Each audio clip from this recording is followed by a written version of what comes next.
तो मेहरारू से हम परेशान हो गए बनी, कुछ बुझाते नहीं खी। मेहरारू खाते हम का ना कहनी बुझाते ढकेलू जी काहे परेशान बनी इतना का बात बाटी। अरे न पूछी, हम दूसर बियाह करम। अरे ऐसा काहे? हम मेहरारू से बहुत परेशान हो गए बनी। का कमी बाटे? का हो गई कमी? अरे करा खातिर का ना कहली चाचा। अरे हाँ तब वो ऐसा बात बा तब।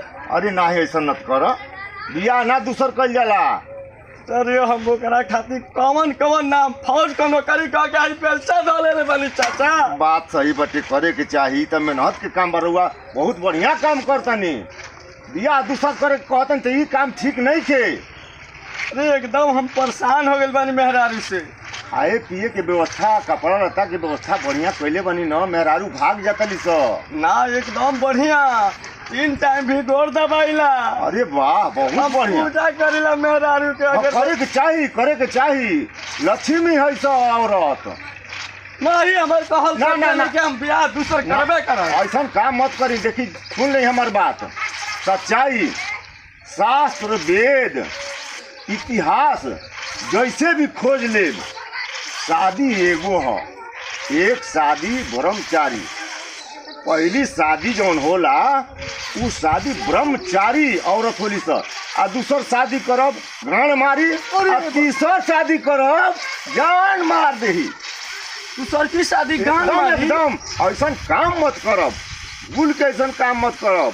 कपड़ा तो बढ़िया बनवाई और कुल सामान कुल मेहरारू के श्रृंगार बटे कुल लिया के। अरे बाबा न पूछी, पोठलाली ले आइला, अच्छा पाउडर ले आइला, जवन कहले तवन ले आइला, चोली भी ले आइला। अरे बहुत बढ़िया है तो चाहबे करी। आजकल फैशन बा 2 अंगूरी के तो झूला पहरतली सा। का ले बोलो ना मनबो गड़बड़ा जाई। दूसर शादी मत करो। यही के यहाँ प्रेम से, दुनिया में प्रेम से बढ़ के कुछ ना हो। प्रेम से, भाव से, मोहब्बत से। अच्छा ठीक कहता तो तोहार बात मानब। ठीक मान जा।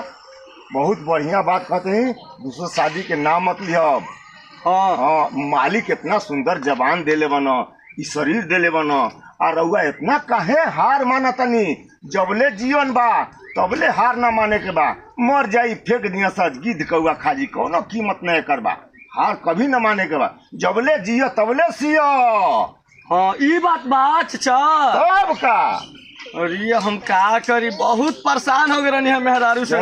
जाओ कल्याण करो, भगवान कह रहा की भला करो।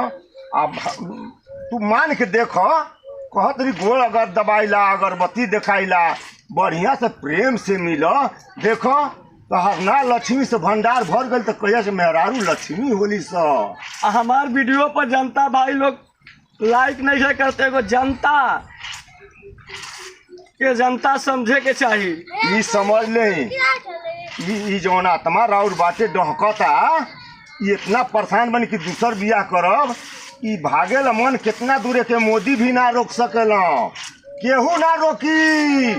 इतिहास गवाह बा। मन मथुरा दिल द्वारिका, आ काया काशी जान, आ 200 इंद्रिया देवरा, जिसमें ज्योत अपार। कर बहिया बलिया अपना, छोड़ बिराना आस, आ जे करे छाती गंगा बहत है, उ का मरे पियास। दूसर शादी करो खबरदार। ना हो चाचा, वैसा ना। अरे बात तू कह तो ऐसा कि हमारा अब ही समझ में आ। बस बाबू, दूसर शादी करे के नाम मत लिह। जा जय हो तुहार बाबू। ठीक बा चाचा, अब तोहार बात मान गई। राम कृष्ण से को बड़े, तीनहू तो गुरु कीन, आ 3 लोक के ओ धनी, गुरु आगे अधीन। गुरु को कीजे दंडवत। प्रणाम। खुश रह, आनंद रह, आजाद रह, जहाँ रह तहाँ एकदम से आनंद रह। गुरु को कीजे दंडवत, कोटि कोटि प्रणाम। आ कीट न जाने भिरिंग को, कर लो गुरु समान। एकदम मेहरारू से एकदम हम तो परेशान हो गए बनी। कतनो मनाओ तनी मानत नहीं थे। का हो गइल? अरे पिंटू ठकेल भैया का हाल बा हो? अरे हम दूसर बियाह करे के फेरा मेरा नहीं है। एक दिन चाचा समझाओ ना, हाँ तो मान गए नहीं है, तबो मानत नहीं थे। अब का हो गई? अरे हमरा से झगड़ा करत रहती है दिन रात हो। ऐसा बात बा सब कुल करते हुए। अच्छा बा चाचा ढकेलू ऐसा बात बा जेकरा पास जब गलत जब नियत धरा जाला तो समझ जा कि जल्दी मानी ना, जब ओकर जब लागी तबे बुद्धि खुली। अरे भैया तू का कह देलक का ना लमलाता रसगुल्ला छेना मिठाई हम ओकर गोड़ो दबावत रहनी है। अरे वो बात मानत ये नहीं। बात को छोड़ो, ई कुल ना गावल जाला, दूसरा से कहब तो हंसी न।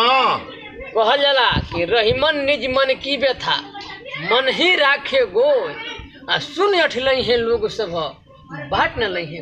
कोई ना बाटी, कितना बढ़िया बात बताओ तो ना। अरे चाचा ठीके कहतल बाकी हम तो मोबाइल फेसबुक में कहता चर्चा लगा के माई भाग जाता सब, हमरा डरो न हो जाता।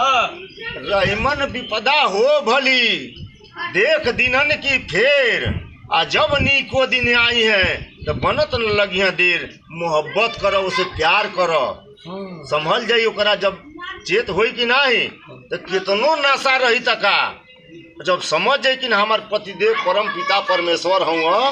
अरे बाप रे बाप, जान तलो दुल्हन वही जो पिया मन भावे लगी। एगो कन्हैया हो जीबा कुल कितना के मुँहे लगब। अरे भैया बात के माने के पड़ला, इससे कि ठोकर जब इंसान को लगता है तभी बुद्धि खुलता है।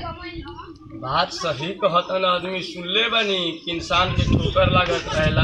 बाकी गाना चल रही कि पियावा दुलारा तली सब बाकी बाद में उजारे लगा तली सब। हमार हो रही हो तो खोले केवाड़ी हमार पियवा पुजारी, पियवा पूजा ये बात न बा।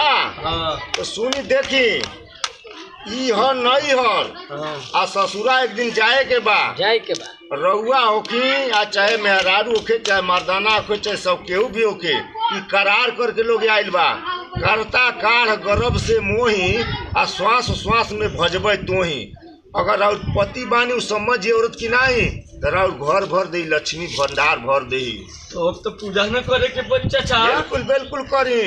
बिल्कुल अपना मन के बात मन में रखो, किसी से कहा मत, नहीं तो लोग मजाक उड़ाएंगे, ठिलिया उड़ाएंगे ऐसे। तब तो क्या करबो, हमरो तो डर न हो जाता हो। ना ना ऐसा मत करी, एकदम बिल्कुल भूल के मत करी।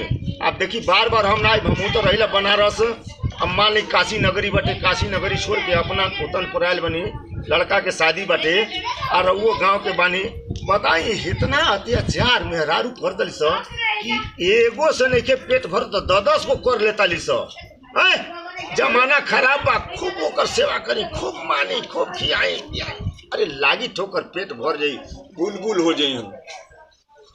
भैया ठीक ना चाचा कहता ना।